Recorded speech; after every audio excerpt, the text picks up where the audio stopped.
So today, we are going to have first Grégory Pierrot, who is an associate professor of English at the University of Connecticut at Stamford. His work focuses on the international culture, politics of Blackness. I will put in the chat all information about his publications when he will start talking. Our second presenter is Mame-Fatou Niang. She is an associate professor of French at Carnegie Mellon University.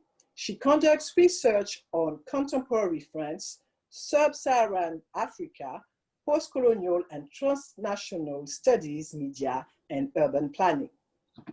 She's also, in 2015, she also co-directed a documentary entitled Mariam Noire, Mosaic Afro-Péenne, in which 7 Afro-French women investigate the pieces of their mosaic identities and unravel the more what it means to be Black and French in France. And our last presenter, last but not least, Anaïs Nony is a lecturer in the Department of French at University College, Cork, and also an affiliated researcher with the Research Laboratory for Histories of Art and Representations at the University Paris-Nanterre. Before joining UCC, she held several doctoral and postdoctoral fellowships in French, the United States, and South Africa. Before I forget, you will be able to ask questions at any time. At the bottom of your screen, you will see the Q&A icon.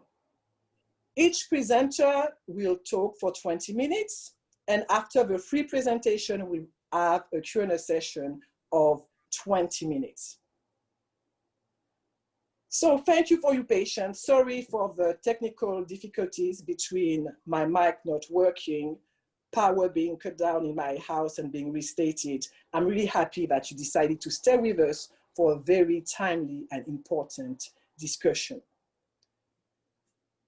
This is all from me for now. Here, our first panelist, Dr. Grégory Pierrot. Thank you, Jacqueline. Thank you to Rice University and the Center for African and African American Studies for inviting me. Thank you to Andrew Staffel and John Waterhouse also for setting this up. And thank you again to Jacqueline for organizing this conversation with Anaïs and Mam, which I think is going to be, well, it's very exciting and I hope it stays exciting, yes. So just quickly, I'm very interested in genealogies of thought, I guess. And for this occasion, I thought I would offer what I guess I could call it partial musings on the genealogy of race conversations in France. So as I said, they're very incomplete. I hope you consider these thoughts as the beginning of a conversation more than anything. So let's see here. All right. Okay. So 2020, been pretty good so far. Interesting year. Yes. You'll be forgiven if you've missed everything that's happened in the United States this year alone, much less in the past 4 years or even in the past 4 days. I was sort of fishing for an image when I started writing this, and the first that occurred to me came from a fairly famous poem by Arthur Rimbaud called The Drunken Ship. Let me see here. All right, here it is. The Drunken Ship. And he talks of a ship lighter than a cork that dances upon those waves which men call eternal rollers of victims. This is possibly more poetic than it needs to be, and maybe not a very accurate image for 2020. Rimbaud's Drunken Ship speaks to us bereft of human agency. The ship or ships we might be on right now sadly have no such excuse. If anyone is drunk, arguably it is the captains and the crews. But the year's not over yet, and there already is a long trail of these victims out at sea. Many of their names are with us, but it is the name of George Floyd, murdered in May by police officers, which lifted a tidal wave whose ripples reached across the entire globe, and notably to French shores. France was among the many countries that saw massive demonstrations in support of the US movement for Black lives. But there, the message of Black Lives Matter took on familiar echoes. Demonstrations morphed to include protests against similar French issues because France has its own roster of people murdered by police, and names were quickly listed along, much to the dismay of many French pundits and mainstream politicians. This, in a nutshell, is what they had to say on the topic. A specter is haunting France. The specter of racial and ethnic communitarianism imported from this nefarious enemy of all that is good, the United States. Also, certain French intelligentsia would have you believe. The list of interventions, articles, and speeches to this effect is long, and examples are many, but for the sake of brevity, I'll focus on just this one. Here's how journalist Natasha Polony described her American nightmare. In a 2018 article for Le Figaro, she wrote of the menace of an Anglo-Saxon model that is in fact the cultural wing of a neoliberal economic model.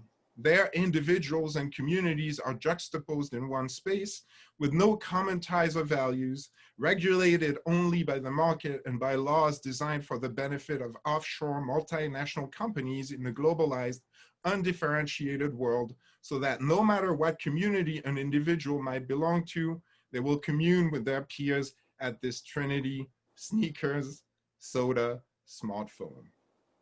Are you scared yet? If not, it gets worse. This nightmare, Polony argues, has polluted the French dream, carried into it by, and this is the title of the article, moles of American communitarianism. Cultural agents trained by US organizations in order to sow discord, notably through rhetorical means. She singles out as the mole journalist Rokhaya Diallo, who recently became a contributing writer for the Washington Post. Evidence, I suppose, that the mole is coming home to roost. Polony is just one of numerous voices ranging from the conservative left to the farthest right, who have taken to defending the French way of life against what are arguably the most novel voices to rise in France in the past 20 years. In his book, The American Enemy, scholar Philippe Roger argues that anti-Americanist discourse is often used outside of any political agenda or objective we can pinpoint, and that it is a discourse with no link to power. Yet I would in turn argue that Polony's anti-Americanist argument reveals that in the last few years, at the very least, this discourse has very much been part of a political agenda aimed at silencing a very specific category of the French population. Among its recent targets, you may find actress Aïssa Maïga, Afrofeminist collective Moissy, Representative Daniel Obono, scholars François Vergès, Maboula Soumaoro, or Mame-Fatou Niang. I think she's listening. According to Polony and others, they all have in common decolonial and intersectionalist thinking imported from the US. But they also have in common that they are all Black French women who do not idealize the US so much as they work within and to expand a long international scholarly tradition that values Black thought and experience. Such an outlook necessarily challenges the notion of French exceptionalism. And by this, I mean a notion rooted in a myth of a secular, colorblind republic, itself built along the years in express contrast with an American republic that long made no secret about its dedication to white supremacy. The problems faced by would-be defenders of French exceptionalism is not just the idea that any nation, much less the United States, could possibly serve as France's mirror, but also specifically that doing so reveals that France's treatment of Black people has long been a gaping hole in its self-portrayal as the Universalist Republic. I cannot do justice here to the fundamental role played by the Haitian Revolution and Haiti in the equation that I mean to approach. But Haiti hovers over the whole proceedings. Haiti is the America that escaped, so to speak, a constant reminder of France's failings, and in this tale of two sister republics, the ostracized third. Michel Rolf-Trouillot famously speaks of the silencing of Haitian history, the way this earth-shaking event intrinsically related to French history was all but erased from French historiography and public memory, and this even as French writers never really stopped writing about Haiti. This present absence remains to this day an essential element in French discourse about race, or lack thereof. In 1825, 2 decades after the enslaved of Saint-Domingue had beaten the French and obtained independence, the Kingdom of France coerced Haiti into paying for its own freedom.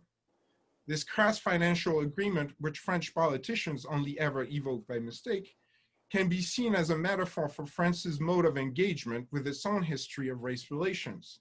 Having reached a settlement, France no longer had to account for what had led to the settlement in the first place, its long and brutal history of engagement in the Atlantic slave trade. This was a first step, the second being the second abolition of slavery by the Second French Republic in 1848. Over time, these two acts have come to feature more or less silently in French discourse as ceremonial cleansings of sorts. And once cleansed, it was time to get French hands dirty by setting the United States straight. The mid-19th century was the heyday of French admiration for the United States.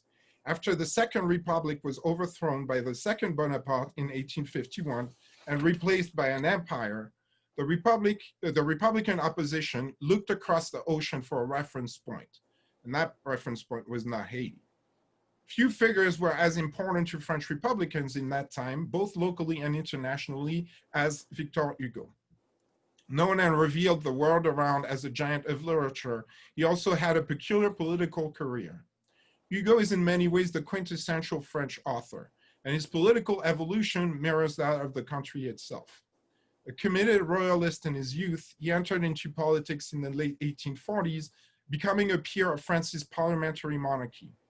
After the 1848 revolution, he was elected representative of the Second Republic and had become a radical Republican by the time it was overthrown, at which point he left France in protest and remained in exile for the entirety of the reign of Napoleon III, writing acerbic pamphlets and poems against the man he called Napoleon the Small. As it happens, Hugo had written about Haiti. The 1826 novel Bug-Jargal portrays the Haitian Revolution as the bloody revenge of people of mixed racial descent, influenced by the ideas of the French philosophe. I recommend you read Dr. Marlene Dowd's The Tropics of Haiti on this topic if you haven't already. The novel was published at the height of Hugo's royalist period, but even as he sat for discussions about the abolition of slavery as a peer of the kingdom or later as a representative of the Republic, Hugo seemingly had nothing to say on the topic. Close to him, on the benches of the assembly, but also writing and editing reviews in Paris, were Black French political figures such as the Martinican Cyril Bisset or the Guadeloupean Melville Blancourt that Hugo could not have ignored. Still, nothing about the injustices and violence of the aftermath of abolition in the Caribbean colonies warranted a published line from him, and infamously, he would ardently support the colonization of Africa. But Hugo did speak about slavery, to the extent that it concerned the United States, whose destinies he felt to be closely linked with the mission of France. In an 1851 letter to American abolitionist Maria Chapman, who thought that Hugo's voice would be listened to by the great American people, he declared it the duty of this great republic to no longer give such a bad example. The United States must renounce slavery, or they must renounce liberty. They cannot renounce liberty. The letter, published in French newspaper L'Événement, was republished in US newspapers and occasioned responses from slavery advocates, ranging from this laconic one, he says nothing new and nothing great, to a 48-page pamphlet, both by pro-slavery authors, in case that wasn't clear. Hugo would follow the same path 8 years later in writing his much more famous letter asking for the pardon for the abolitionist John Brown. And this image is also a drawing by Hugo. Writing self-consciously as a political exile, paragon of democratic virtue, and spokesman for universal humanism, he declared, "Such things cannot be done with impunity in the face of the civilized world," talking about the execution. The universal conscience of humanity is an ever watchful eye. I implore the illustrious American Republic, sister of the French Republic, to see to the safety of the universal moral law and save John Brown. Unbeknownst to Hugo, his letter was published on the very day of Brown's execution. Yet, while it did nothing to save Brown, it remained in US news for months, prompting responses from around the world. Far from me the idea to question Hugo's sincerity in his contempt for slavery, or even to question the apparent change of heart regarding Haiti that prompted him to write somewhat condescendingly that, and I quote, "Haiti is now a beacon," and he was writing in 1860. It is beautiful to see that among the torches of progress lighting the path of man, we see one held by a Negro. This condescendence, of course, is key. No matter that Haiti's torch was the same that had once set fire to French plantations, or better yet, that the only reason it could now shine a light on the world was that it had set fire to those plantations. Hugo's moral authority rested on presenting France not as the Second Empire, nor even as the Second Republic, but seemingly as a universal republic of the mind, the country it should be, the best possible France. His poem entitled To France, written in the aftermath of the 1870 defeat to Germany, presents the country as a crucified woman and laments the ingratitude of nations towards their fearsome elder sister. You gave all nations light, he says, later adding the striking turn of phrase, I wish I were not French so that I could say that I choose you, France, my country, my glory, my one and only love. A perfect transition, one might argue, to another crucial historical element underlaying the current tenor of mainstream French discourse on Black French voices. If there were always voices in France to speak up directly against French colonialism and racism in the name of the same values evoked by Hugo, they also proved useful in the 20th century in critiquing the US itself much more than American racism. After the Civil War, what Auger calls a racistly anti-racist rhetoric developed in France that simultaneously denounced American systemic racism and reproached the US for being a multi-ethnic country. French social science and economic scholars discussing, quote, the American racial question and the so-called crisis of the melting pot were obviously describing their own worries, managing a multi-ethnic empire and assimilating foreign elements into the national community. As it happens, this period also saw an increasing number of African-American artists and intellectuals taking on Victor Hugo's poem and choosing France. After each World War, African-American presence in France became a handy rhetorical weapon for French people to stigmatize US racism, but also to serve as evidence of France's alleged colorblindness.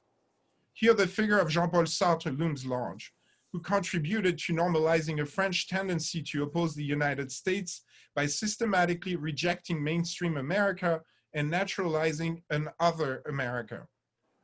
In this point of view, the only thing declared acceptable in America was non-America or un-American America. If, in the words of Michel Fabre, the French used US race relations as a brick to hurl in the window of American propaganda, African Americans choosing France were also evidence of France's moral and cultural superiority. The notion has infused the smug enthusiasm with which French exceptionalists have celebrated the likes of Richard Wright, James Baldwin, or even more recently, Ta-Nehisi Coates, not so much for their analysis of race, but for following what they broadly, if silently, consider a French model, speaking truth to the sister republic from a moral vantage point as high as the Eiffel Tower. It goes without saying that Sartre was not simply anti-Americanist. I hope you like my little collage here. If he had much to say against the US, contrary to Hugo, he had no illusions about the crimes of colonial France. For being his introduction to Franz Fanon's The Wretched of the Earth was at least in part pragmatically meant to use his fame to bolster the words of a participant in the Algerian Revolution and Caribbean theorist of decolonization. Yet in a way, this may be the key to the terms of current public conversation about identity and race in France. For if Richard Wright was un-American America for France in 1945, what was Fanon in 1961, but maybe un-French France? In spite of Sartre's and joining white Frenchmen to get to know yourselves seen in the light of truth objectively, Wretched of the Earth arguably found its most eager readers in African Americans. In this way, this text was of course following well-traveled currents of Black Atlantic thought. But it also had the peculiar effect by feeding into African American popular culture of becoming a crucial un-French reference in those very un-American sources celebrated by the French intelligentsia. In this way, quite a few French people first encounter Fanon by way of African American references in music, literature, and film. Talk about a feedback loop. Or maybe we should call it feedback. In a recent interview with the New York Times that provoked its own wave of angry responses in France, scholar Maboula Soumaoro explained clearly that the US, for her, serves as a point of reference, not a model, in our analyses of racism.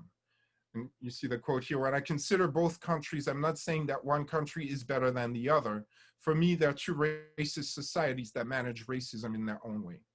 More than anything, perhaps, it is this dedicated effort of France's rising Black voices at comparing rather than favoring, at giving voice to grievances rather than giving lessons that is anathema to the defenders of the French colorblind myth. It should be no wonder that they have found their new champion in an African-American man settled in Paris who cashes in on his racial identity by systematically denying it, and who in so doing ventriloquizes the communiques coming out of the white supremacist house, which themselves are oddly steeped in a colorblind rhetoric that seems directly borrowed from French discourse. There would be much to say about what the American alt-right, influenced by the French New Right, owes specifically to this rhetoric. But I'm just about out of time, and I can only suggest you keep an eye out for the work of Chelsea Stever, who I think might be among us today, on exactly this topic. It will be out soon. As a conclusion, I want to go back to Arthur Rimbaud, with whom I began. I may not have mentioned this, but Rimbaud's Drunken Ship, a colonial vessel carrying the wealth of European nations, originally goes adrift after it's attacked by natives who kill its crew. Floating across an ocean peopled with creatures it comes to fear, it longs for Europe with its old parapets, yearns to float instead of the ocean in a familiar and comforting puddle of European brackish water. That's one way to dream of the future, and one that I hear echoed in the spasms of French exceptionalism. But if you want my opinion, I think that a new crew is rising from the holds of this drunken ship that will set sail into the Black Atlantic. It's not going to be easy. We'll have to channel the people of, the principles of Haitian independence, and in order to paraphrase the words of a certain Mame-Fatou Niang, we'll have an anti-racist universalism yet. Thank you.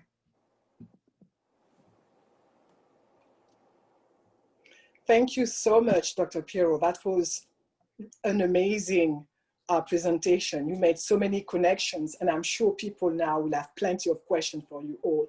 I would like first to thank you for your comments, particularly, about me just trying to keep up with the technology, failing me. I'm from the Caribbean. We're used to things not going right, but we have still to proceed. So now we're going to have our second presenter, and Mame-Fatou Niang, the floor is yours. Oh my God, thank you so much. And I'm just really, really excited and just echoing Greg. Thank you, Jacqueline, for this invitation.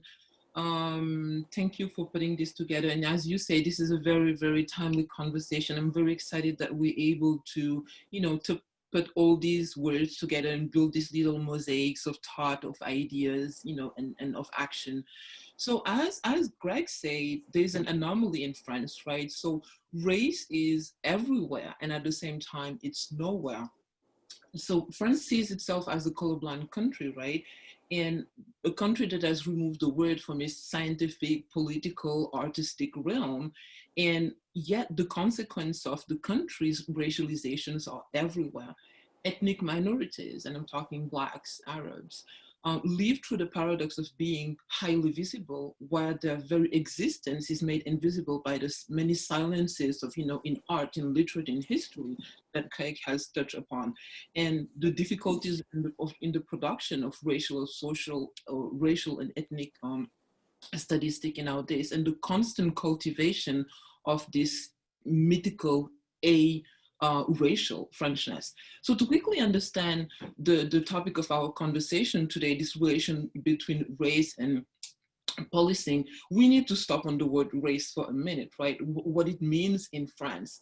And in the past months, I've declined a series of invitations by French media that were all around the same topic. Is France a racist country? Is France racist?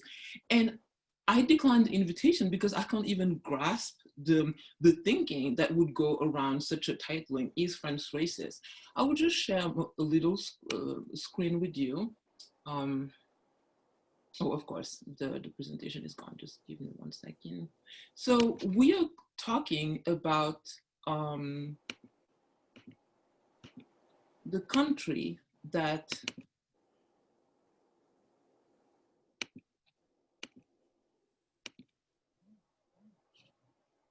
so we're talking about the country that has La Nuit des Noirs. This is happening, this manifestation has been going on for 50 years now in the northern city of Dunkirk. You have tens of thousands of people running in the streets, disguised in blacks.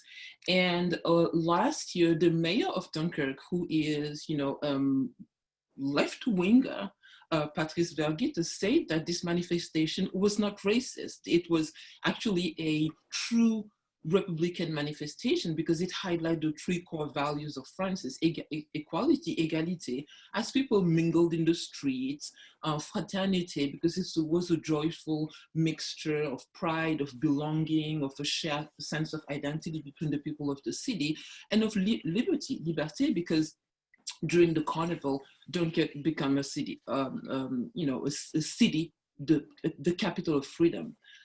Is France racist? This is the country that has this fresco in the heart of the National Assembly commemorating the first abolition of slavery. And of course, if you follow me on social media, you know that for the past year and a half, with Julien Theodore, my dear colleague from Bryn Mawr and Sidekick, we've been trying to have not the painting move, but at least start a public debate on how this could be the representation.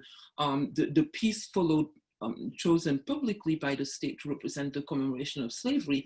And you know the reason why we've been called racist, moles, agent of the Americanization of the French society, etc. Is France racist? This is the country where a veiled student presenting food hacks for impoverished students is attacked by a journalist called a terrorist. She has to leave all her social media, and of course, all the government rallied behind the journalist. Is France racist? This is the country where, in response to the wave of protests that followed George Floyd's death in the US, and with the echoes of these protests in France, the president decided that scholars working on racism, activists working to understand how racism functions in France, were feeding this beast that he called separatism, and were responsible for trying to break the Republic in two. So this denialism, I think that this is a very interesting attitude in France, and what I call a grim dance around race and the role of race in our society. The denial is absolutely astounding in France. It forms what I call the basis of an everyday racism that itself is not even recognized by the people who practice it in France due to the country's understanding of what racism is. In France, we understand and we see racism in the actions of America, in the actions of the KKK, the lynching, right? The burning of black bodies. We see racism in South Africa's apartheid.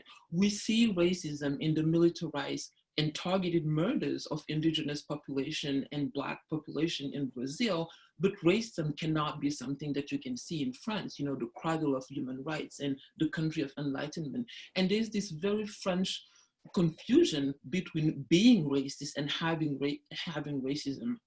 Another aspect of the French relation to race is the way the study of racism as a global phenomenon is reflected in French research centers, and the volume of research that you will find here on race and racism or blackness, for example, when we talk about blackness in America, or the volume of research in French Research Center on Black immigrants in France at the expense of scholarship on Black French. We are still awaiting to see the first research center focused on Afro-Frenchness. There's zero right now.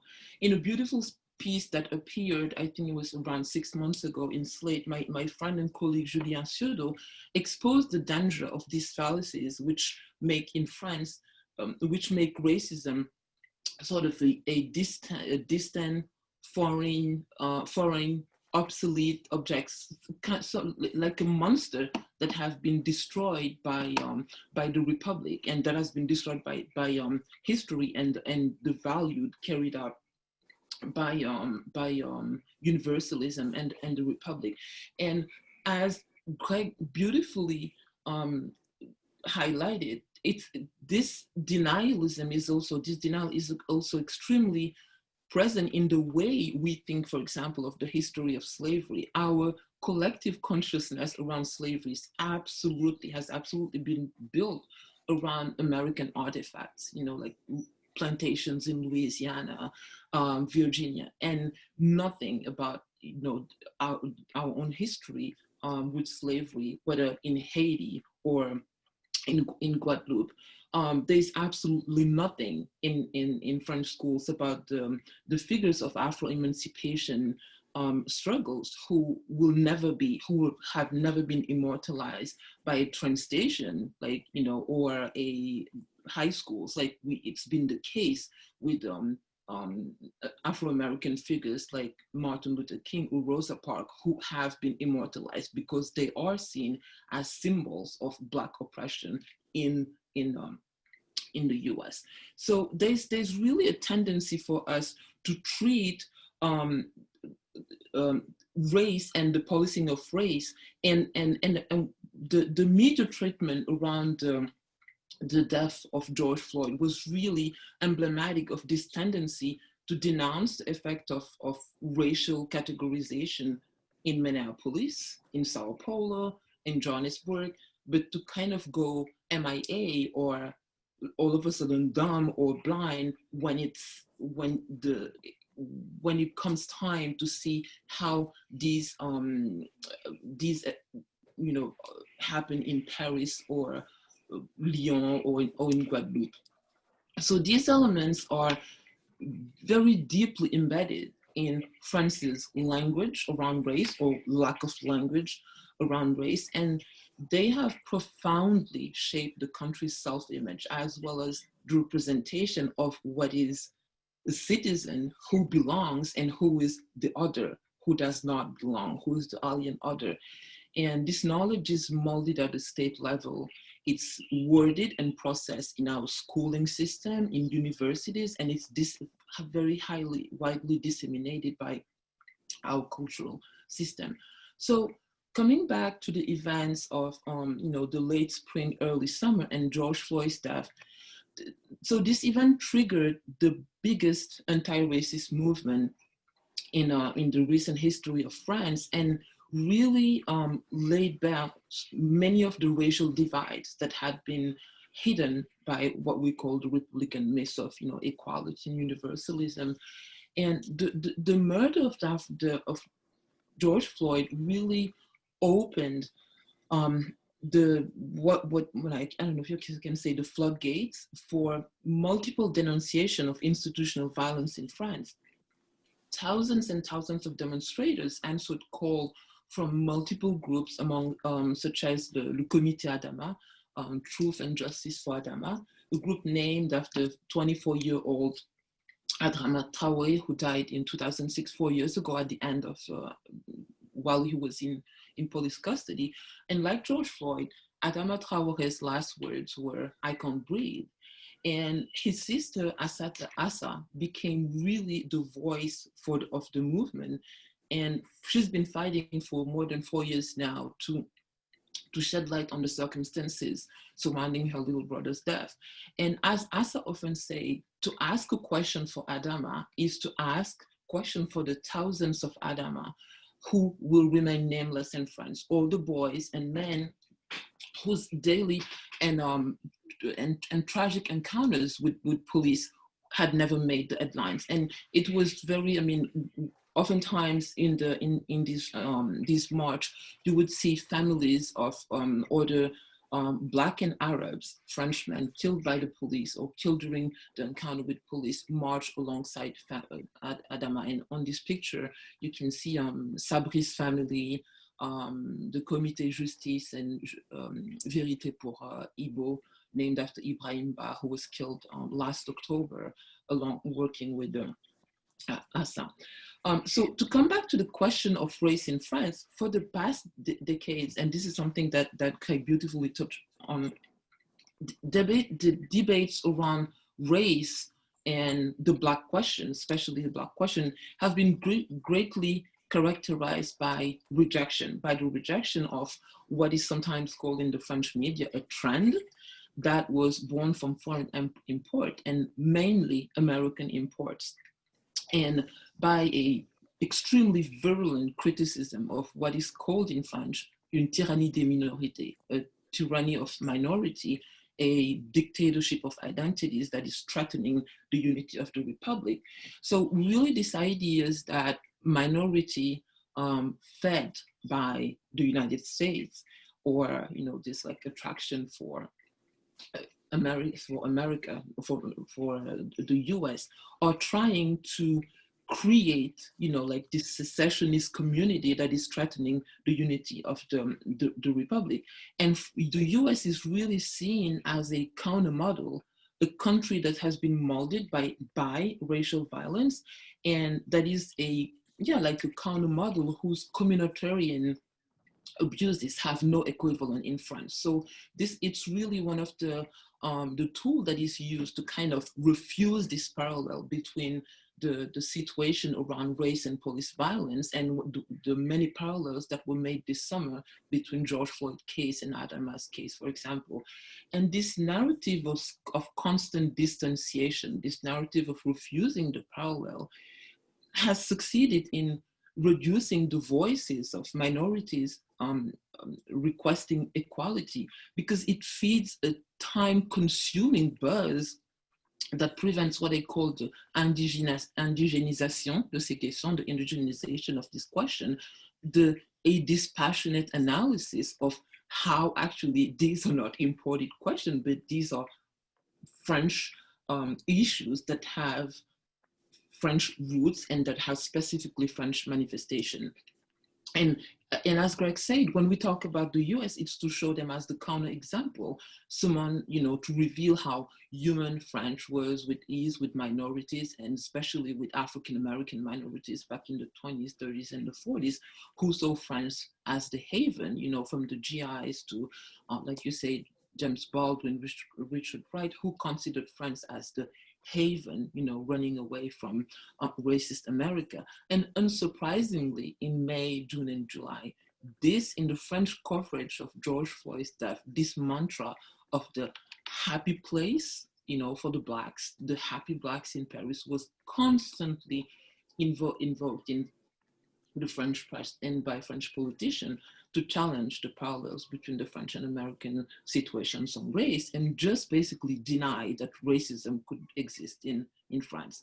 So we are in a country where the very idea of racism that no longer being a reality is conveyed, and people actually believe that, that idea is commonly accepted. We've been told in school that racial violence was a product of communitarian model, like found in the US, and that our French universalist model was the best medicine, the best armor against that evil. And in the wake of the marches that followed George Floyd's death around the world and in France, French politicians and the media heavily rallied to sound the alarm on the dangers of growing racialization copied from the United States. And we heard it all. I mean, for 6 weeks, it was like what we call in French, un festival. So from hearing that in France, one cannot decently speak of, systemic racism or systemic police violence tainted with racism, but rather of, individual slippages, individual errors that were, due to the actions of a few bad cops. We heard that the parallels between Adama and George Floyd were dishonest, that this parallel was misleading, that this parallel were racist, and we can get into that in the Q&A. And actually the mural that Jacqueline used for the poster, which was created in Saint-Denis by a collective of local artists, was defaced. And in early July, the prefect of Saint-Denis put a note to the mayor that the mural would have to be repainted. At the top, it says against racism and police violence. And he ordered the mayor to remove against police violence. And France's interior minister himself, Christophe Castaner, took to the media to denounce the fresco and the fact that the fresco was, one, racist, and that two, it created a shameful parallel between racism, violence, and law enforcement. And so for French media and politicians, the parallels with the American situation and the parallels between these two cases were thought to be disheartening and seen as part of a cultural war and the like sort of a business, right, that was benefiting a small numbers of instigators. And I was, thought to be one of these instigators, called, like racial businesswoman, as they thought that race had become a profitable topic. And one of the also interesting thing that we heard around this time was that George Floyd was Black. So in almost all the headlines in French media, from newspapers to TV show, he was presented as an African-American man killed by a white cop. Adama had never been presented as a Black Frenchman. The only time he was presented as a Black man was 2 weeks after George Floyd's death, when, there's been so many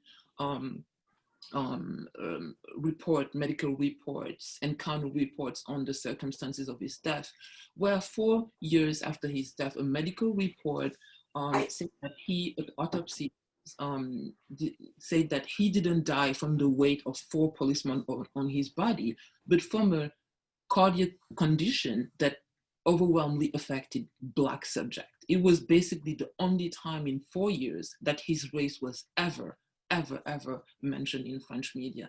So George Floyd is Black, but Adama is French. And because he's French and racism does not exist in French, his death cannot be, based on racism or because of racism. And it was just this weird construction that enable the French media to construct and actually avoid the conversation on the impact of these subjects' race on their death. So the denial of, so the narrative of denial of the importance of race, of actually the visibility of race in the public space, had been heavily and systematically deployed, even in the face of mounting scholarship, of activism, of families and groups such as Lumière for Sabri or La Vérité pour Adama, and investigation, led by journalists, activists, militants that undermine these claims.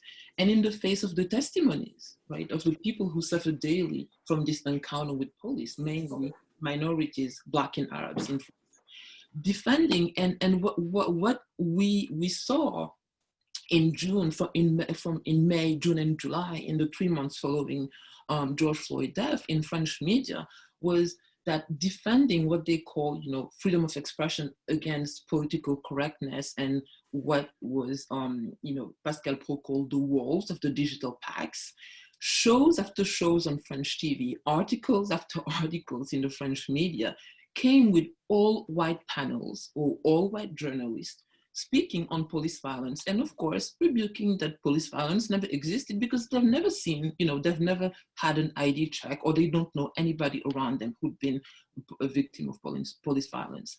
And the voices of the people concerned by police violence, so namely Afro-French and Arab French, was excluded on the grounds that this is a republic, right? And any citizen could speak out on this issue. White personal experience were universalized in a gross attempt at erasing the impact of racial affiliation on social interaction.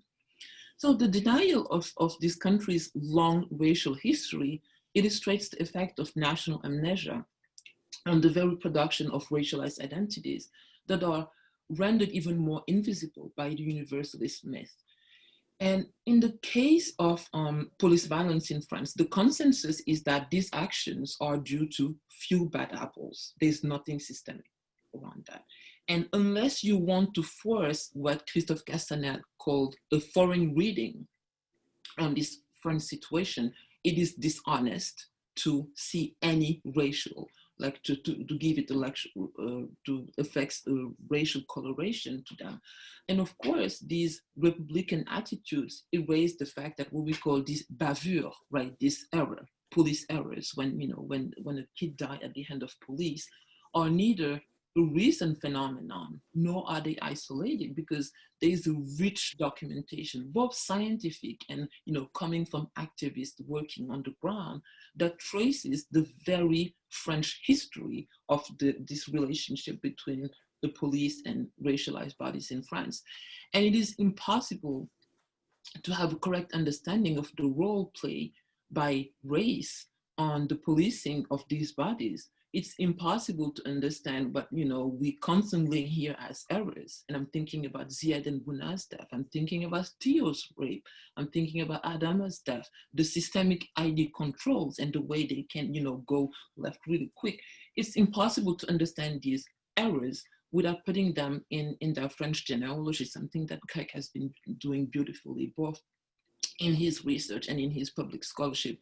And I think, for example, of the 1777 Déclaration du Roi pour la Police des Noirs, signed by Louis XVI. And this declaration made skin color a legal standard of oppression on the continent by trying to control the circulation of black subjects in the mainland. It was a historical inscription of racial discrimination into police practices. I'm thinking of the effect of the Algerian troubles of from 1954 to 1962, and the Paris massacre of October 17, 1961, under the order of Maurice Papon. The French National Police attacked a crowd of men protesting the condition of the curfew imposed on French Algerians. Hundreds were gunned down, beaten, killed in stampede, or thrown in the Seine. I'm thinking here, just trying to talk about this genealogy of the implication of a BAC. The BAC is basically the French SWAT team, an elite unit of the police, of the BAC molded and launched in Seine-Saint-Denis. Seine-Saint-Denis is at the north of Paris. It's one of the poorest regions of the country, and also one of the region with one of the highest concentration of minorities, mainly Black and Arab. And the BAC was launched in Seine-Saint-Denis and it was the brainchild of Préfet Bolotte, who was a former administrator of Indochina, and who was also responsible of the massacre of May 67 in Guadeloupe. And just thinking, about this colonial continuum of the repression of racialized bodies that are tested in the colonies as, seen as laboratories before being imported in the mainland to further control racialized bodies. Today, there is really a crushing need to understand and reveal the particular history of the policing of racialized bodies in France, to look at the role played historically and contemporary in racial profiling by the racist perception generated by not, borrowings to America or borrowings to Great Britain, but the perception generated by our own history, our own colonial history. So in June 2020, an avalanche of cases revealed the deep penetration of racist and fascist ideas into law enforcement bodies across the country. Documents revealed the existence of groups of tens of thousands of people across WhatsApp, Snapchat, Facebook. So policiers and gendarmes calling for civil wars and the murders of non-white people around the country. So these groups were mainly on social media, Twitter, WhatsApp, and they had exchanges that were extremely graphic and extremely graphic conversation around survivalism, fantasies of grand remplacement, the great replacement, and just basic exchanging advices on how to uphold white supremacy in France. And around the same time, the publication of Jacques Toubon's last report. Jacques Toubon is France's Defenders of Right. And in June, at the end of June 2020, he published his last report before exiting. And that report really weakened the idea that police violence was linked to individual mistakes. Toubon delivered absolutely crushing blows to this idea. And it was I think a 200-page report that repeatedly denounced institutional support for police brutality. According to Toubon, in 2019, his office treated thousands of cases of denunciation, received thousands of complaints, and they chose 36 that were treated, that were confirmed after a thorough investigation and sent to the accused policeman's or policewoman's brass. None of them were followed by sanctions, absolutely none of them. So Toubon really underlined in an extremely important letter his worries for the lack of awareness and the lack of accountability with individuals committing violence on the streets, specifically against Black and Arab subjects, and entire systems, hierarchies coming together to cover their crime and dismiss the gravity of their actions.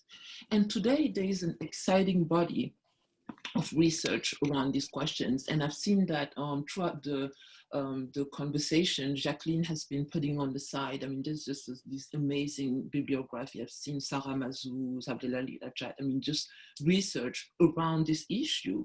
And I will just briefly, on racial profiling, I can briefly refer you to the 2016 Grande Enquête Trajectoire et Origine conducted under the direction of Chris Boschman and Patrick Simon.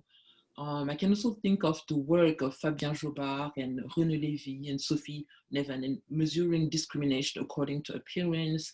Another very exciting research that's been led for the past 10 years by Indira Goris, her research on policing visible minorities and identity checks in Paris.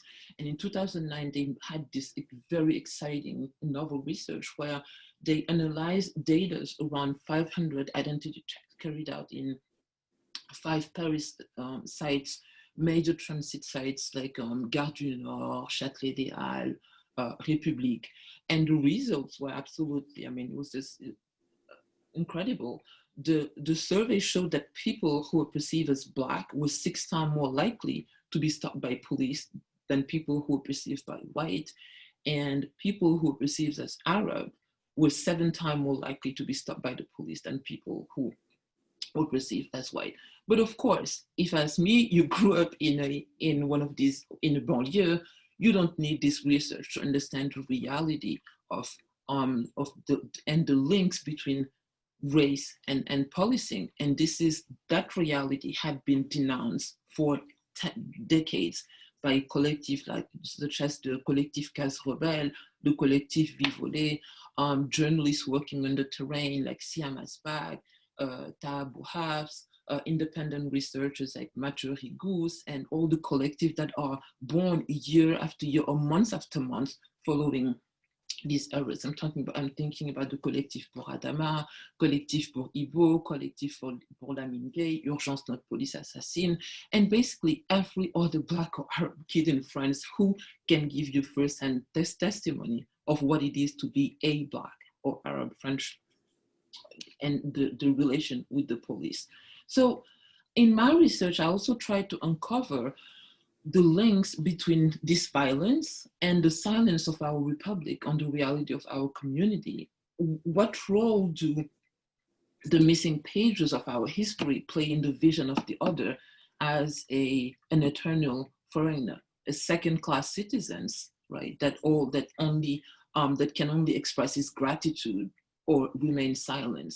What role does this missing page play in the vision of the other as a scum that needs to be removed from France's wall? To think of Sarkozy's infamous sentence, a danger, right? A danger that needs to be monitored like milk on fire, a cancer, a fever, a rotting limb, just to think about this medical vocabulary of disease that's been used to characterize racialized bodies in France. This rotten limb that needs to be removed if we need to save the rest of the community. How is it possible to see the other as myself, as me, when entire pages of our common history, entire pages of the shared history are still veiled? Well, these are some of the questions that grappled the country following George Floyd's death in the 8 weeks that followed George Floyd's death in Minneapolis. And this is thanks to the determination of minorities, of young French, of like we say, of different origin, eager to force a national conversation on the adequacy of the universalist model with contemporary France. And like I often say, the time of jargon, of Republican jargon and stylish speeches on universalism and La République is up. That time is up. France is grappling with a systemic racism that unfolds in the daily lives of people who are constantly racialized, trivialized, silenced, erased. Racism here kills dignities and inspirations and aspirations. It kills self-esteem, self-love, self-confidence. It has killed Adama, it has killed Bouna, it has killed Babacar, and many others who died in that prime. And in 2020, the time of lockdown in France had been a time of thinking, a time of doubt, and a time of trying to get together, to think collectively about France and what we call le monde d'après, this this world after COVID. And this conversation, as we like to say, and I'm going to end with that, this conversation has nothing to do with forced repentance or trying to get the bonuses of victimization, but it's just the realization that we can no longer live with the pseudo universalism that refuses to live with the times. And this conversation is, France cannot run away from this conversation any longer.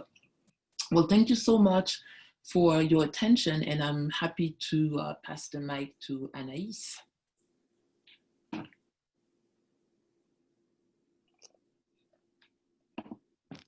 So thank you, and we're going to have Anaïs, so that we're moving along. Thank you so much, Mame-Fatou. That was, wow, great, again, connections with a lot of the socio-historical discussion that Greg gave us. And last but not least, now we're going to have Anaïs, and we're going to open up the discussion to the digital world and also going back. The floor is yours, Anaïs. Thank you. Thank you so much.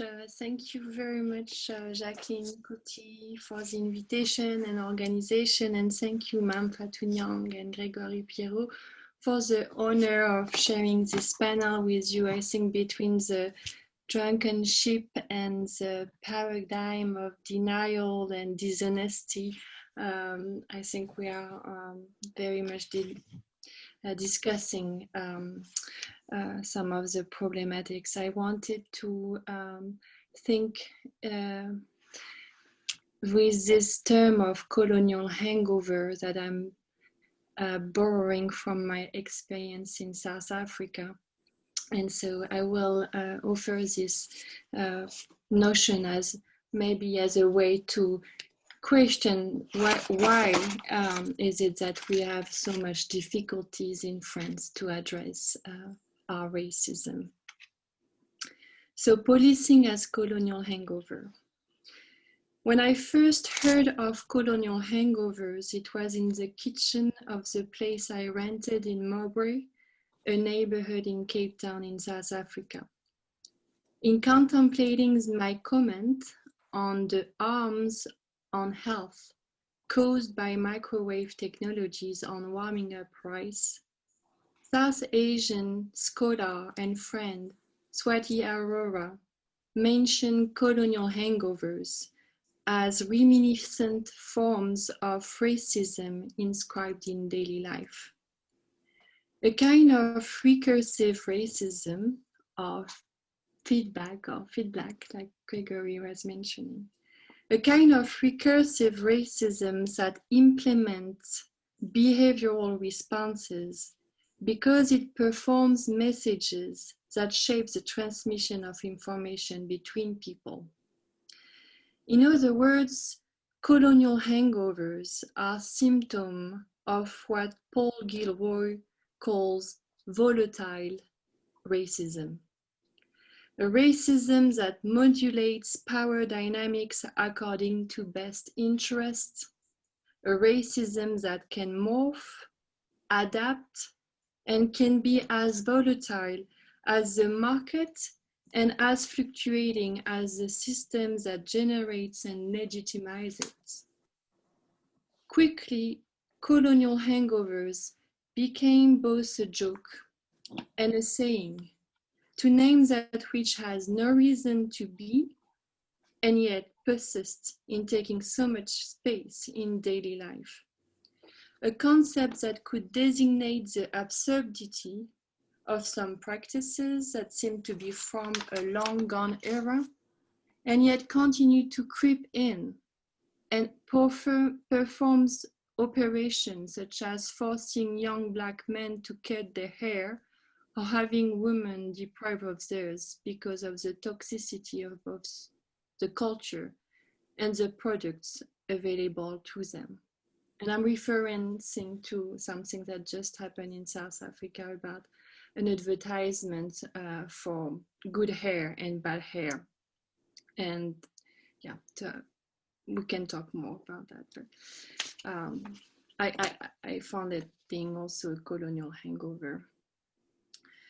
Some scholars have used the notion of colonial aftermath to designate temporal moments in which changes could be named as being part of history, like the independence, as if the event of decolonization happened and that we are now witnessing the fall of colonial empires. Colonial hangovers are quite different in the sense that they designate volatile forms of racism that legitimize the status quo. To a certain extent, colonial hangovers draw on what Premesh Lalou calls the technique of trickery, an operative mode in which race returns in the most uncanny ways to shape the present and haunt the future. A trickery through which racial divides creeps in and crawls back up to permeate societies, painfully reminding us of the lack of emancipatory progress in our own time. Today I will talk about policing as colonial hangovers in contemporary France, a small society that is now too well known for its lack of introspection and acknowledgement of the crimes it performed to build its cultural, economic, and now falling empire. As a scholar of technique and technology, I will mostly be talking about the technically induced forms of policing that are covering up a long genealogy of abuse and segregation that are still feeding the cultural and societal values of contemporary France. I am interested in locating colonial hangovers in a specific encounter between medicine and surveillance, between technique of control and systems of bodily capture and regulation. And that's maybe where we can try to think of one of the questions you shared, Jacqueline, on the question of Black women experiences in police. And I think the medicine and the experimentation and the use and abuse of certain forms of technology can be one way of tracing the long genealogy of that impact on experience. And of course, Elsa Dorlin's work will be very important here to maybe locate that matrix. So I'm interested in locating colonial hangovers in a specific encounter between medicine and surveillance, between technique of control and systems of bodily capture and regulation. I want to try to show maybe that if France is still battling to embrace the consequences of its colonial past, it is also because of the juxtaposition of a series of technological systems, or what I call technologies of neo-colonial episteme, which include the police and its systemic arm on racialized bodies. And I think it's very important, as Mame pointed out, that we need to look at when and how the police was legitimized in the formation of the Republic, and how there are colonial hangovers in misleading the fact that the Black Code was created and then the Declaration was invented, and then we just forgot somehow that abolition, the lack of abolition continued to creep in. So, So to invite you to the realm of the technical, I will begin with Thierry Kunzel's Hiver, La mort de Robert Walser. Can I do that? No. Yes, I can do that. Okay. A video installation, very quickly, presented at the Museum of Modern Art in New York in 1991. It's designed as a triptych. It is made of 3 projectors, 2 video players, and a system of synchronization.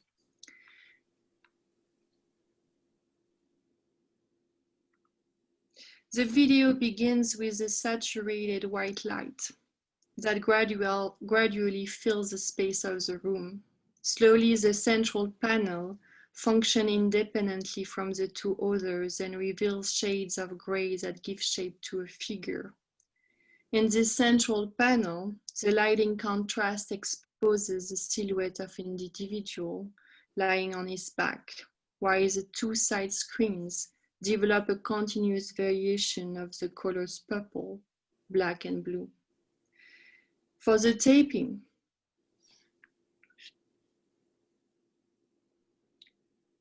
the performer laid under a motion control camera attached to a trail and programmed to pass over him, following the figure 8 pattern of infinity sign. The model is Ken Moody, a performer best known for his numerous collaborations with American photographer Robert Mapplethorpe, who died from AIDS in March 1989 1989, a year before Kunzel's video installation was created. Displaying a visual apparatus in which the camera is employed as a scanner, Kunzel's video work shifts the visual paradigm away from representation toward operation or capture. This use of the camera represents the deployment of a new regime of surveillance in which a person is no longer being addressed as an individual with agency, but instead as a body or a corpse, among others. A body that is subject to examination by technical objects that operate outside the realm of the individual sensory perception. The regime of terror that is central to the aesthetic framework of the video installation interrogates the sacrificial ground in which the body of the African-American performer is captured. In Kunzel's piece, the video becomes a trap, similar to the one that regulates and modulates the movement of bodies in time and space. The video is an inescapable place in which data, information, and evidence are being extracted from the body through technical means. And I'm saying that very quickly. It's obviously very complex, but I think we have to start mentioning and questioning what are social media doing to the movement and to the consciousness around Black experiences. And there is so much harm that are being done in not honoring what Saidiya Hartman offered as a methodology to not repeat the violence in scenes that are the one of death or violence of Black bodies.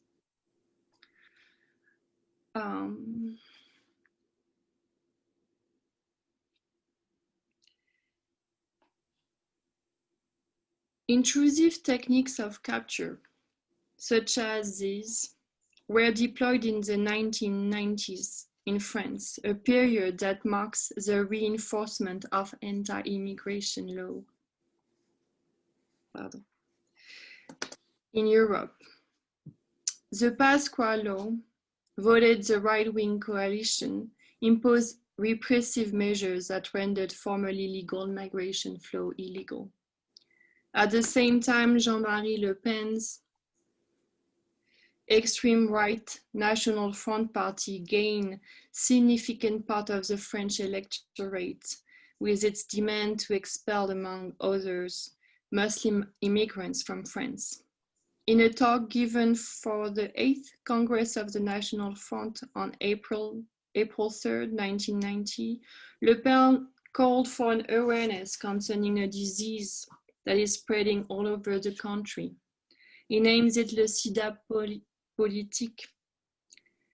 Le Pen claims that what attacks the French vital system is analogous to the AIDS, both an homonym and acronym that in French stands for socialism, immigration, drugs, and venality. Le Pen's analogy to AIDS was more than timely as France, among other countries, faced the climax of what was called the AIDS years in 1990. The analogy between migrants and people infected by HIV plays on the fears of Le Pen's electorate, who is encouraged to view sick individuals and migrants as victims of their own promiscuous lifestyles and unsafe behaviors. And I guess I'm wanting to talk about what's going on with COVID, also because there is in some ways the feeling of a huge colonial hangover repeating itself, and what is happening in the United States and what's happening all over in terms of the rise of fascism has to be addressed in conjunction with the difficulty to name the societies and the values that are shaping the societies that are supposedly handling the situation. So in the context of this dialectic between the self, who represents the French territorial body, which is a long genealogy in France to think of France as a body, and the non-singularized others that stand for the parasitic outsider. Immigration is conceived as of a pandemic disease spreading worldwide, from which France should be rescued. The video presents, I believe, a context in which to account for the analogy between the development of medical device that makes the body disappear into data and operation of regulations that track movements in time and space. I would like to show different usage of the same technical, medical, and policing device. First, the body of the miner, who gets systematically scanned by the diamond mining company to detect and combat diamond theft. That's how we started using scanning devices. X-rays. In this illustration from 1990, one can see that the use of X-ray in a diamond mine in South Africa. The scanning technology equally performs the detection of injuries onto the body, as well as the presence of foreign bodies in a patient. Not to mention that to get the X-ray fixed to perform good caring medicine treatment for non-white bodies, it took them quite a long time. It's like with photography. So there are objects that are fundamentally designed to only address a certain type of skin color. Second, the same scanning operation is used to monitor the circulation of people. In the image produced by millimeter wave technology in airports, one can see that such technology is able to undress people, transforming the body into a naked silhouette. The same technical operation is employed to detect a corpse concealed underneath a struck. By using electromagnetic radiation, both the X-ray and the scanner are devices employed to detect concealed objects. The radiation becomes a medium of measurement beyond the layer of human perception. And that's where I think the shift is really important to highlight, is that in the digital, most of the operations that are running now are running and at work outside of the human perception, outside of what we can designate as a person with agency. And so without looking at the long genealogy of what could have been actually seen, now we are in a realm where decisions are made at the time of flight, at the speed of flight, by AI companies that, for instance, ICE is being run by Palantir, which is a huge AI company. And without talking about this kind of policing, I think we're gonna fight a battle with which we don't have the same weapon. Yeah. So I will finish with a few thoughts. The operation of digital capture at play in today's society are operations in which algorithms track and wrap the individual into a set of quantifiable abstractions. This data mining of the body gives rise to organs without bodies. And often organs are worth more money than some of the lives of the bodies they belong to. In this body mining context, race in the age of both electronic and digital surveillance can no longer only be understood as an embodied discourse that face epistemological challenges. Race could be, maybe, analyzed as the product of technical operation as well. If Michel Foucault warned us against the development of an apparatus of surveillance that produces subjective knowledge, that is, a knowledge written out of history, now is maybe the time to question the digital, as it forces us to think about the modes of traceability and data mining that are riding upon us. And I'm saying that because there is the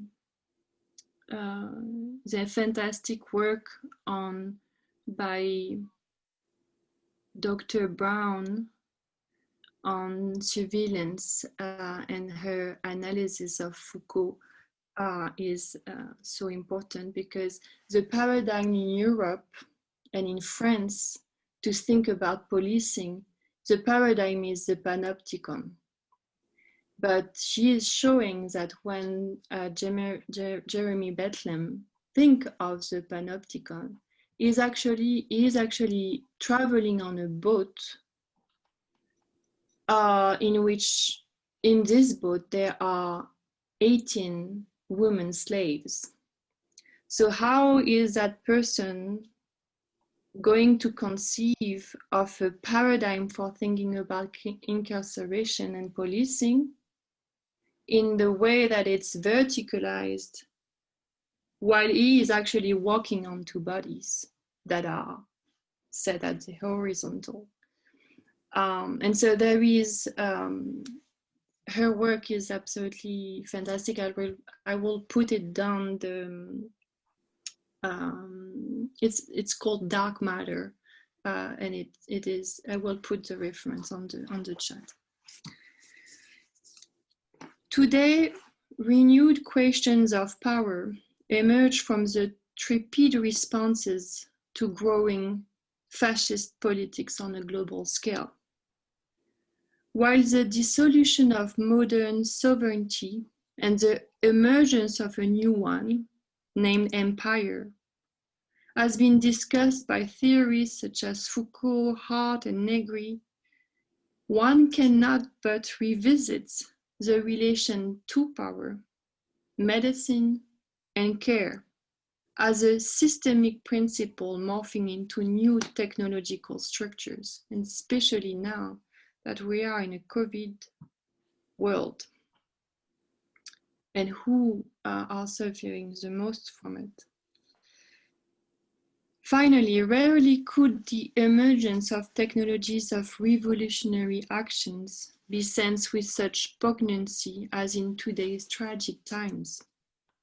For tragic times, which grew out of both slavery and patriarchy for over millenniums, and which now find a climax in global capitalism and its mode of division, revolutionary actions take place on both an ephemeral and continuous timeline. Following David Scott, these tragic times ask us to assess the margins of possibility left for revolutionary thinking and revolutionary doing in our contemporary moment. In other words, both the failure and the promise of revolution have created a modern paradigm to address the catastrophe of our times, one that is cyclically repeating itself like a colonial hangover. And yet one can only find reasons to interrogate the symptoms of revolutionary tragedies that proliferate against a background of intellectual numbness. Thank you.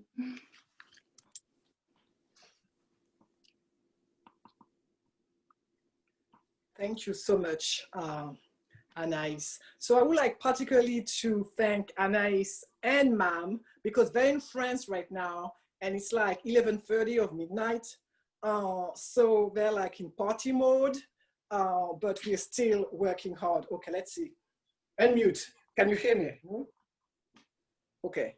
You can hear me this time because I'm still, trying to deal with some technical difficulties. But Grégory Pierrot was very nice to answer some questions. So you could go in the Q&A and see the answers questions.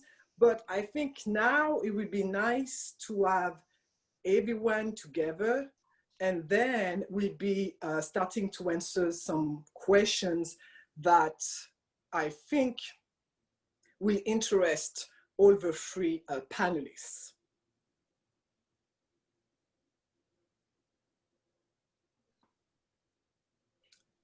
So we'll see when we're able to have all the three panelists together.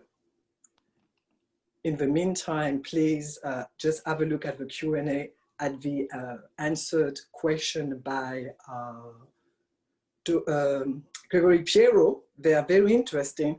I think the main first question will be answering, I think, a particular issue that Annette Joseph Gabriel raised. And this particular issue was also raised through questions sent before our forum. And one of the questions was about gender and race. The question before was, what relationship do Black women, specifically in France, have to do with policing? And Annette Joseph Gabriel questions was about,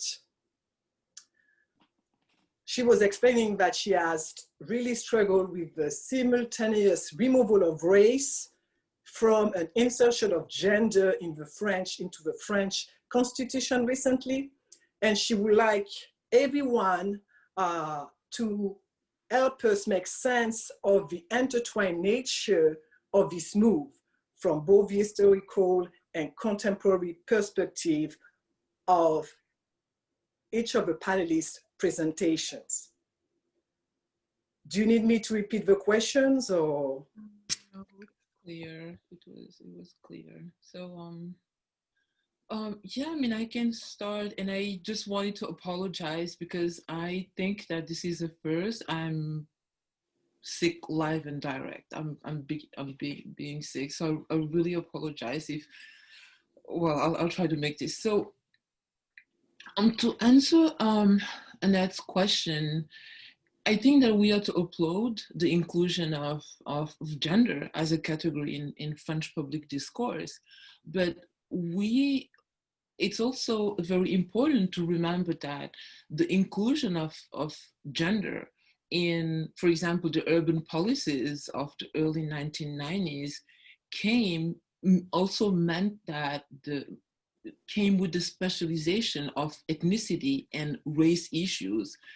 I'm thinking here of the work of French geographer Marlene Lieber, who had this amazing analysis. I think it was back like in 2008 of gender violence in public spaces. She studied the vulnerability of women on public spaces. And she had this amazing study that showed how these elements, gender, the protection of women, gradually became ethnicized and became confined to defined type of territories, i.e. the banlieue, the suburbs of immigration.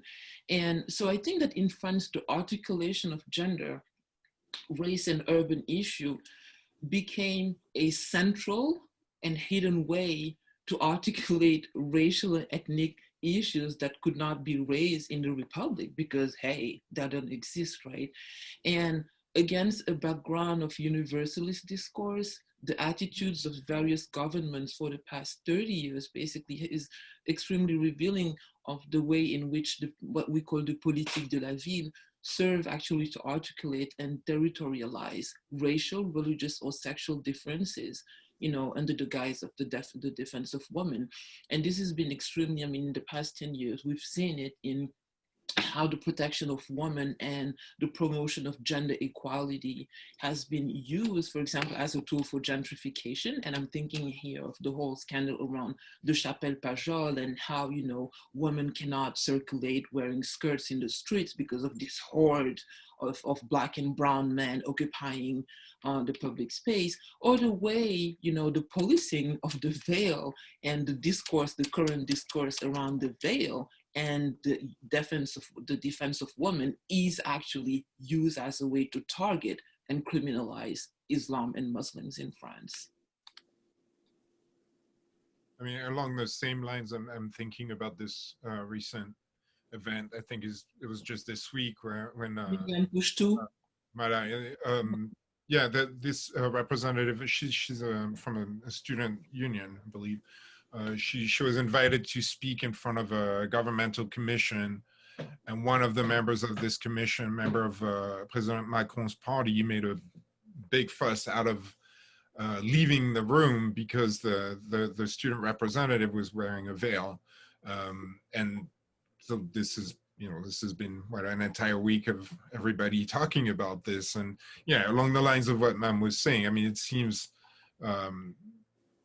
very much in, you know, I mean, there's on one side, I mean, it's almost you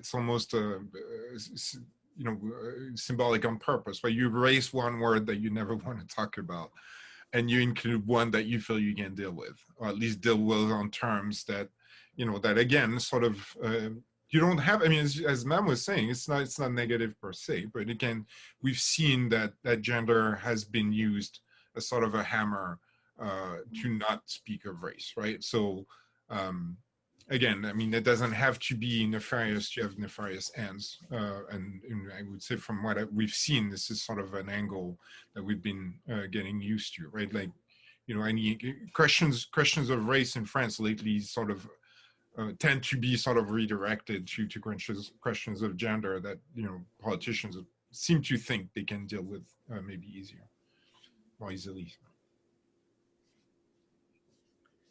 Thank you, Grégory. There was a comment about the question of, when you look at all the discussion of race in France at the minute, it's a lot of Black women leading those discussions.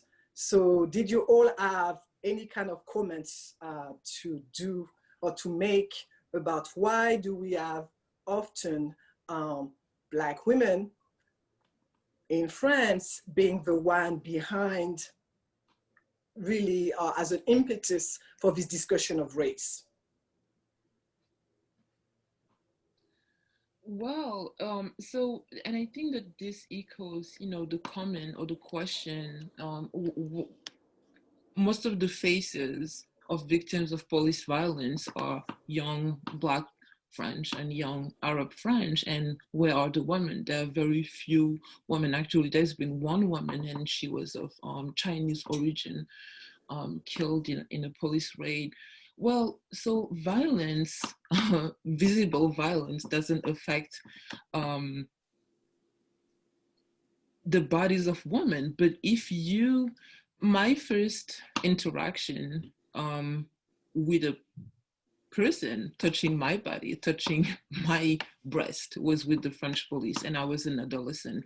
And if you've seen La Julice Les Misérables, there is a very a scene that echoes many of my sisters' France experience, which is our first experience with actually, you know, a man touching our body, was with police frisking us as teenagers because we are taught to be, you know, mules transporting drugs in the neighborhood. So this is just some of the daily ways, and that doesn't translate, you know, in death, as we can see with Ziad and Buna, the daily and just normalized ways our bodies were policed, you know.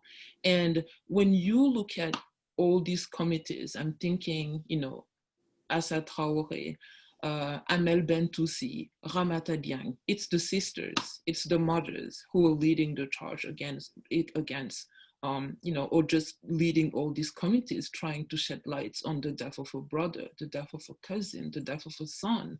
So to think, and this is a conversation that we've been having in France, that if the violence, you know, or the victims of police, of so-called police violence are mainly men, it's because the men misbehave, they are into drugs, they are into, and women are not victims of violence, it's because they are, you know, like actually trying to integrate into French society. And this integration, this is an extremely, you know, normalized conversation in France. This integration is visible in, you know, the swath of women that graduate from high school, the swath of Black women or Arab women that graduate from university. And the fact that the higher you go in society, you know, like Black men and Arab men disappear, and the only, you know, racialized or minority that you will find in circles of power would be Black women or Arab women.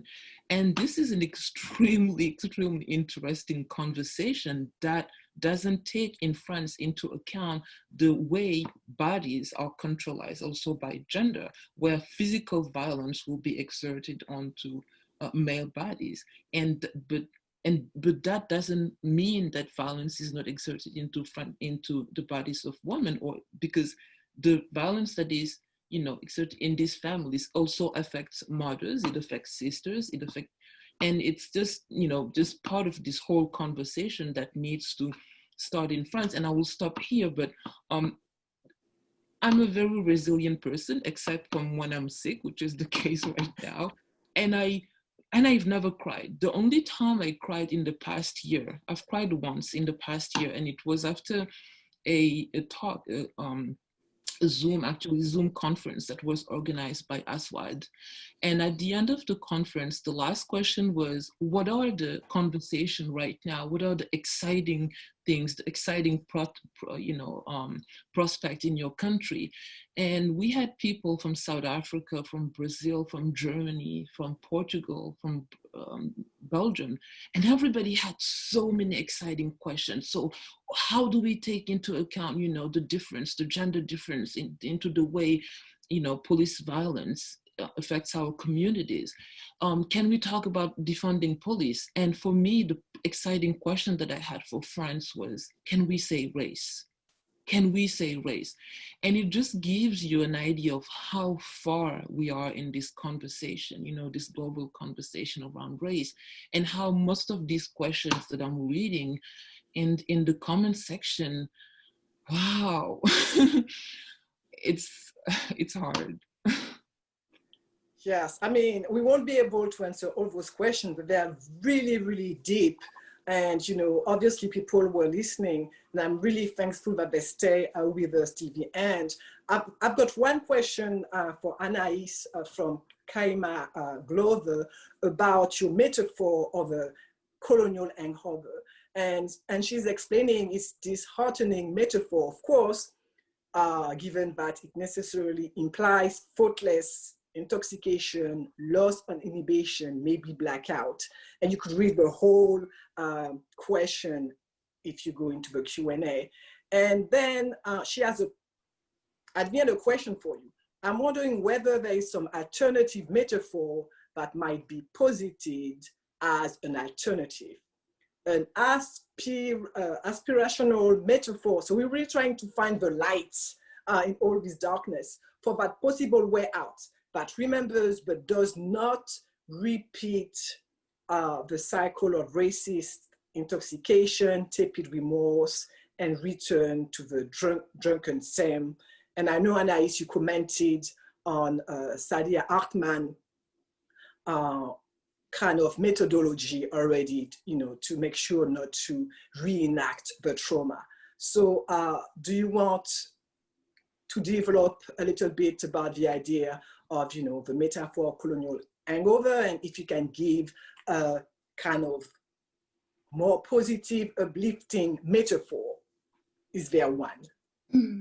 Yes, thank you so much. I read the question and I was like, oh, I really need to think about it more, but I'm on the spot, so I'm gonna go.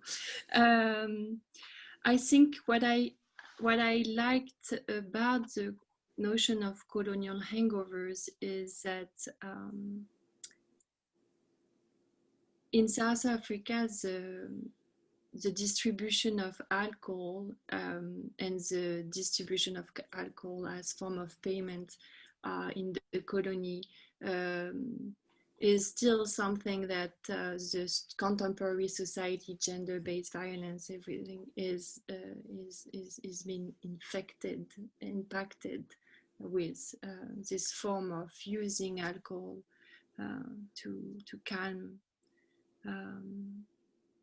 And so, as a white person, I think that it was important for me to say that usually, most often than not, technology is used as an alibi to forms of progress or the technological emancipation, and it has the link together. Was mostly where it was coming from. It's true. I'm back in France. I'm teaching for Ireland, but I'm back in France, and it's been 10 years, and I'm pretty shocked. Not that I was not shocked leaving France. I grew up in the south side, banlieue, 91, and but to see how difficult it is to even make a small little progress in just the discourse. It's just even at the level of the discourse that we are just trying to have a little bit of an improvement. And so I feel like we are still in the depths of the colonial hangover state of mind where, well, whatever happened, we were drunk and we didn't think of it, and we have actually forgotten. There is not even a memory to retrieve. And so that was and it was also like a way to wink to this experience in South Africa, to be able to talk about race today as a white French person. But hope, I mean, I have hope because it's going so badly that there is no other way that things are gonna change. There is no other way things are gonna change. I'm just very scared of the cost of the bodies that are gonna be put on the line, and we already see that. So I think a very dear mentor of mine committed suicide last month, and that's to whom I owe a lot of my philosophical work. And he kept saying, we don't need hope, we need to be brave. And I think that as a white person, that's kind of like the message I am working towards. And as I'm gonna leave it here. First of all, I didn't know how to answer that, but that was my attempt. But thank you for the question very much. Thank you. And I think I like this idea of that we need to be brave. A lot of us have to be brave at different levels. The notion of hope is also important. This idea of, just stepping up. And there's a few questions. I will take maybe one or two questions, and then we'll end up, just some of us relaxing because, it's kind of late for some of you, but those questions are so great. So there's Bailey in Falzon, and I think sometimes it's the same, the same way you felt when you went to France and you went back and forth is the same way I feel when I go back to France and when I go back to Martinique. And I'm like, it didn't seem to be that bad 10 years ago. So there's just something in the air. And Béline is asking, she's struggling to make her parents back in France realize racism is systemic in France too.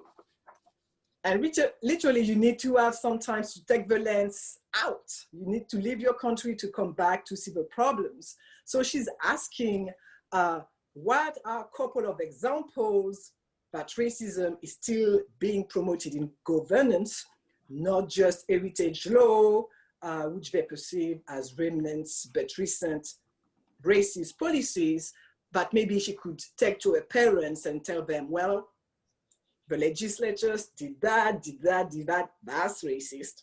So any of you have any answers for that?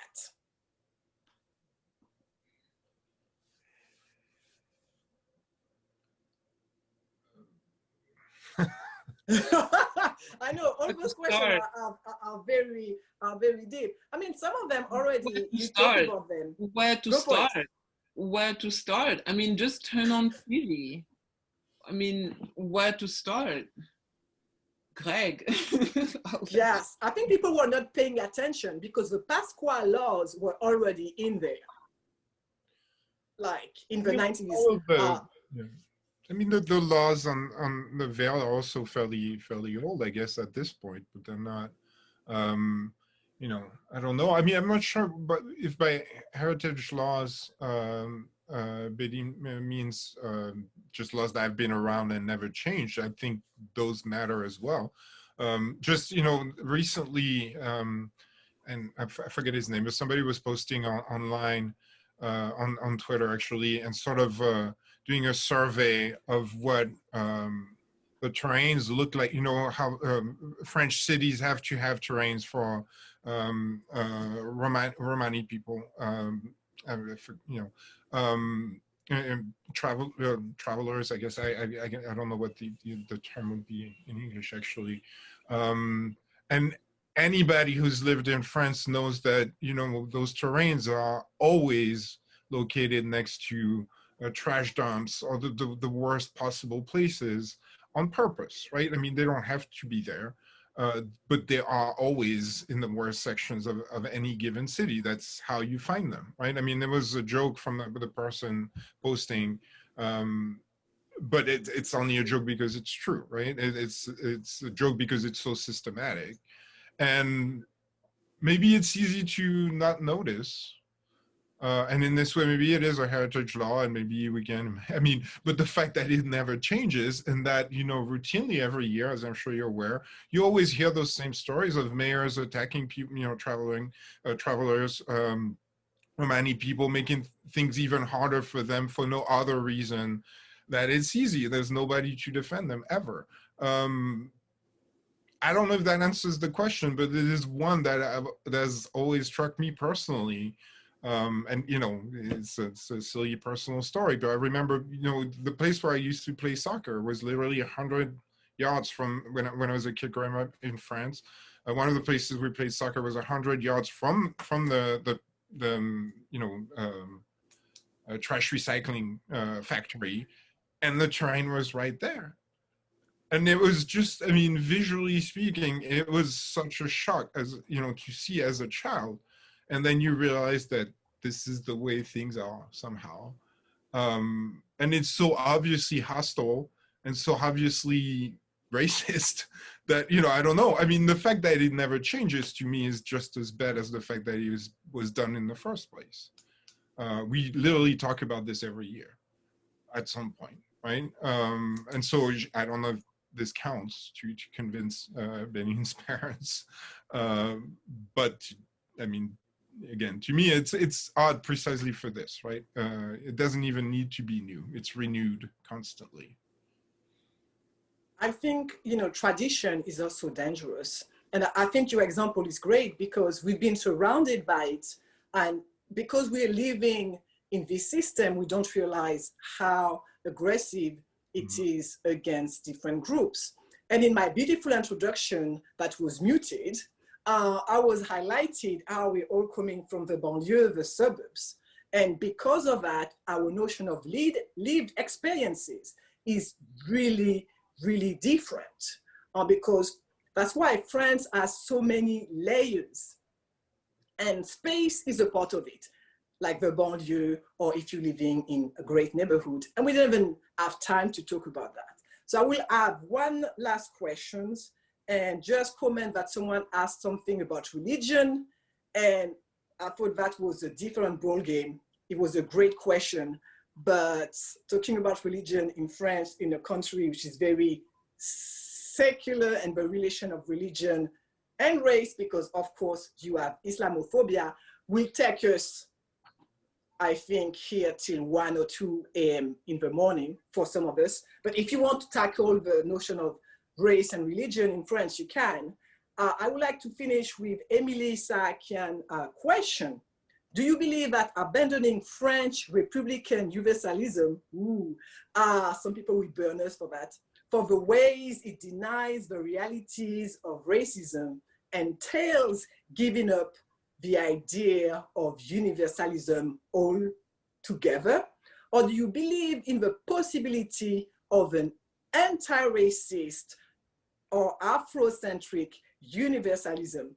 And I have a feeling that, Greg, this one is a good one for you and for anyone. So this will be the last question. So please express yourself. Whoever wants to go first. It's a good one for all of us. So I'll keep it short so everybody gets to go. But the way I see this, if I can find it again, to me, it's not a matter of abandoning universalism. It's a matter of actually getting to it. Absolutely. I don't know what people are talking about when they say we're there. I have no idea what their idea of universalism is that rejects so many people. I have no idea how they're fine with it. I have no idea what it is that they could possibly mean that could work that way and somehow consider itself working for everyone. It's a fine thing to have the text that say it, but the actions do not follow, then I mean, it's just about that simple, right? It is not what you say it is. And so I believe, I like the idea of universalism. I would also like for France to get there, quite simply. Okay, someone else? I mean, on the greatness of universalism? I absolutely agree, and I really struggle with the idea of having to convince somebody that racism is real. And I was just at a party not long ago at a friend who's a famous writer, and I met a professor who. So she was an academic, from the left, universalist, and she asked me the same question. I don't believe that racism exists. Can you give me examples from your lived experience of racism? I usually don't do that, but I gave her 2-3 examples from my life, and her answer was, I don't agree. I don't agree. She didn't agree. And then we had this whole conversation about universalism, and she got into that. So what do you want? Universalism, the Republic is a great project. Do you want to destroy the project? And I think that that's the heart of the question. It's a project, right? It's a goal, and we have not attained that goal, and we have to work towards attaining, the true goal of universalism. And what's happening right now is that France is really living, I don't know if it's the colonial hangover or what I call the post-colonial melancholy of seeing itself as it is versus how it, fancy itself to be, a country that is living behind an ideal underpinned by ossified Republican values. And what's happening today is that we have a generation that is asking the question, why are we forced to live in a world where universalism dogma and blind adherence to this ideal, and we're forgetting that it's an ideal, are considered substitute for reality, right? Idéal et réel. And why should we live in a world where universalism is preserved to such a degree of, and this is part of the book that I'm working on right now, such a degree of innocence and ignorance and arrogance that there is little room for the other, forgetting what the project was. So let's just go back to the drawing board and, work together to attain those goals, because that's what they were. They were never, you know, ossified and a final destination. We have to work on this together. Thank you, ma'am. Anaïs, do you want to add the last words? Or you're fine? I will say that as long as we don't address the fact that universalism was based on a concept of the human that was already denying humanity to a lot of living beings, then universalism is to be reinvented. Thank you. So on those very optimistic words, we'll be, you know, I think we'll be stopping our session here. So remember, in the chats, I put a lot of information about our panelists, so you could contact them nicely if you have nice things to say about their research, to follow them. And also this presentation, this forum will be online. Hopefully they will cut all the beginning where I was talking to myself and not to you guys. And please stay in touch if you have more questions. And thank you for your patience and for joining us on a Friday afternoon. And thanks again to my three panelists. For some of them it's midnight party time. So thank you again.